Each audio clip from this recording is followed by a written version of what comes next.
ರಾಜು ಬೇಕು ಸರ್. ರಾಜು ಕರಿ ರಾಜು ಯಾರು? ರಾಜು ಯಾರದ ರಾಜು? ರಾಜು ಬೇಡ ನಮ್ಮ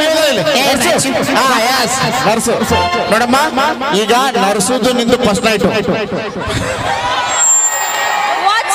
ಅಮ್ಮ. ಸೀನಲ್ಲಿ ಇಲ್ಲಲ್ಲ, ನಂದು ನಿಂದು ಮಾಡ್ಕೊಳ್ಳಂಬ ಫಸ್ಟ್ ನೈಟ್. ತೇರಿ ಮಾಕಿ ಕ್ಯಾಬೆ ಗಂಡಸು ಗುದ್ದಾಡ್ರೆ ಬುಡುದು ಬೂದಿ ಮಾಕಿ ಕ್ಯಾಜಿಲೆ ನೋಡ್ರಿ ಸರ್, ನಿಮ್ದವ್ರದ್ದು ಸೀನಲ್ಲಿ ಸಿನಿಮಾದಲ್ಲಿ ಫಸ್ಟ್ ನೈಟ್. ಸೊ ನೀವು ಬಹಳ ರೊಮ್ಯಾಂಟಿಕ್ ಆಗಿ ಹೇಳ್ತಾರೆ. Okay, ready, rolling camera action. Raju, ನಿನ್ ಬಾಡಿ ಹೇಚ್ ಆಗ್ಲಿ ಅಂತ ಬಿಸಿ ಹೌದೆ ಹೇಳಾಕಿದ್ದೀನಿ. ಅವನ ಹೇಳಲ್ಲೋ ಮಾಮ, ಏ ಮಾಮ, ಹೇಳಾಕಿ ಮಾಮ, ನಂಗ ಹಾಲು ಬೇಡಪ್ಪ. ನಮ್ಗೆ ಬೇಕಾಗ್ಯಾವ ಅಣ್ಣಾರ